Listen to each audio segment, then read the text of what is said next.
And it was at the hour of sunset that they came to the foot of the mountain.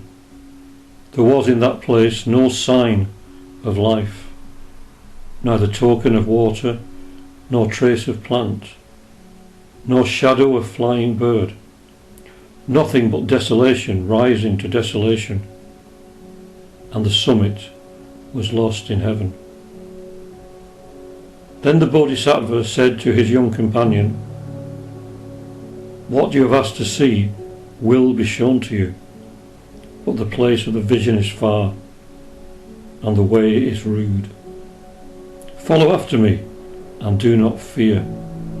Strength will be given you."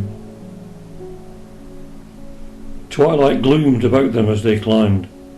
There was no beaten path, nor any mark of former human visitation, and the way was over an endless heaping of tumbled fragments that rolled or turned beneath the foot.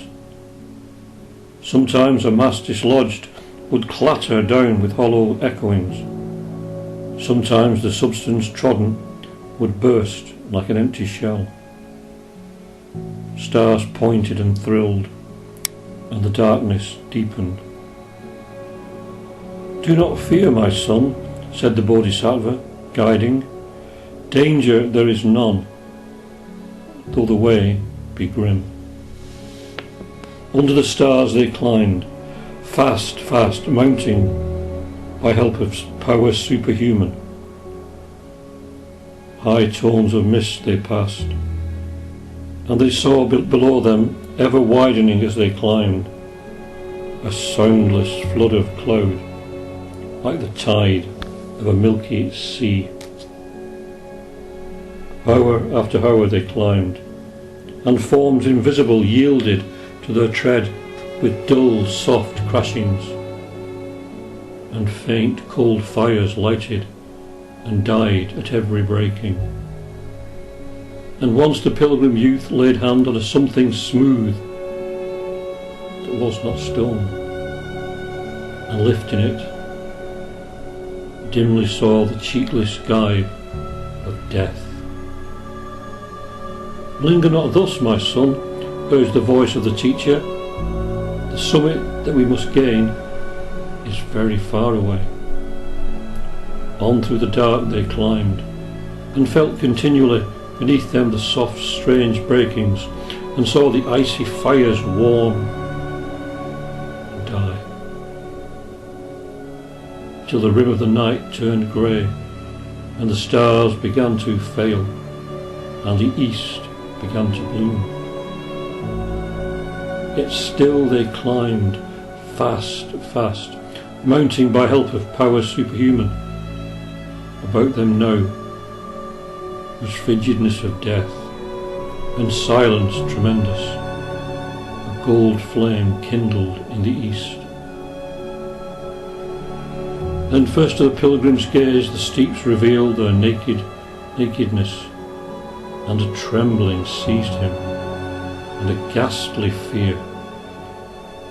For there was not any ground, neither beneath him, nor about him, nor above him, but a heaping only, monstrous and measureless, of skulls and fragments of skulls, and dust of bone. With a shimmer of shed teeth strewn through the drift of it, like the shimmer of scrags of shell in the rack of a tide. "Do not fear, my son," cried the voice of the Bodhisattva. "Only the strong of heart can win to the place of the vision." Behind them the world had vanished. Nothing remained but the clouds beneath and the sky above, and the heaping of skulls between, upslanting, out of sight.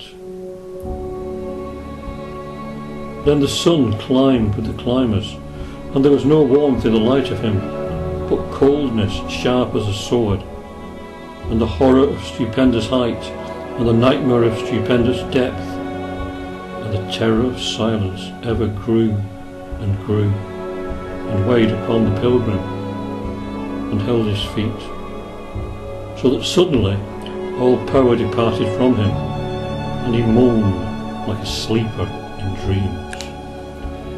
Hasten, hasten, my son, cried the Bodhisattva.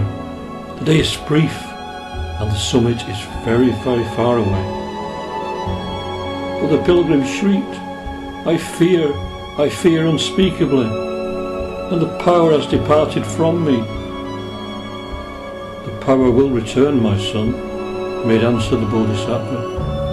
Look now below you and above you and about you, and tell me what you see. I cannot, cried the pilgrim, trembling and clinging. I dare not look beneath. Before me and about me there is nothing but skulls of men. And yet, my son, said the Bodhisattva, laughing softly, and yet you do not know of what this mountain is made. The other shuddered, repeated, I fear, unutterably I fear, there is nothing but skulls of men.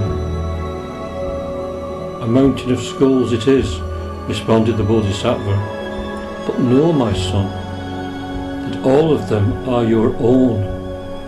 Each has its sometime been the nest of your dreams and delusions and desires. Not even one of them is the skull of any other being.